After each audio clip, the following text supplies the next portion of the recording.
We are going to be showing you some clips from yesterday's Dog Daddy event. San Juan with animal control.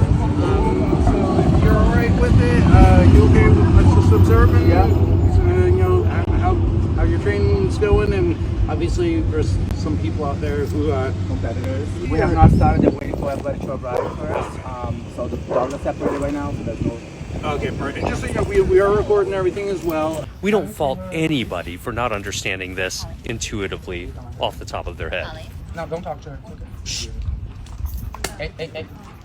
And it's very worth mentioning that this is how he's training dogs, knowing that we're watching him, knowing that animal control is present, understanding that he's being filmed by So when a us. dog does this, that's when people freak out.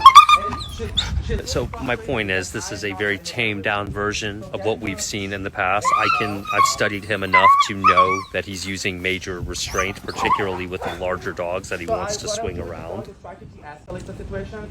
I'm basically just barely gonna let it go, but at the same time standing my ground. Meaning, now it's gonna come back here.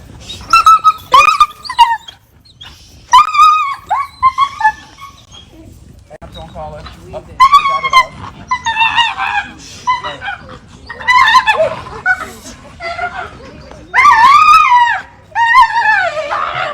But you can see the fundamental difference here. I understand if you're not a behavior expert, you may not quite understand why this stuff is so bad.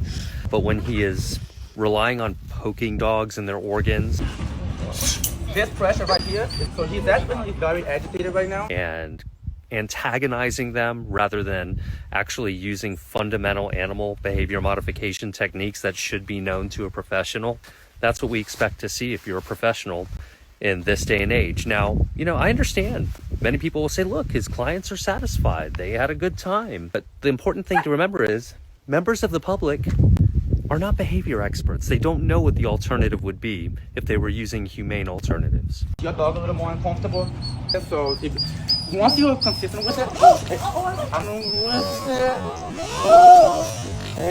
And I want to talk about that last clip in particular, where we see the dog that he's handling lunge at the other dog, and the word on the ground is that there was an actual bite, not a severe bite, but a bite nonetheless. Throughout this conversation we've been having, we've talked about how one of the most common side effects to aversive training like this is increased aggression.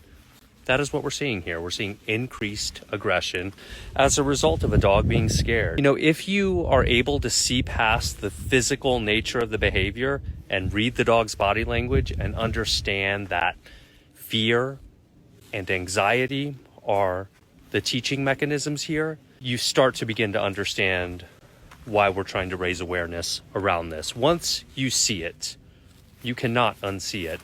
Tomorrow we're going to be posting a video where you're going to see a very talented trainer work with these so-called out-of-control rescue dogs. We're really dedicated to featuring more people like this. I hope Augusto will take something from that, because I think it would be a really valuable teaching tool for him. I don't want to be negative here.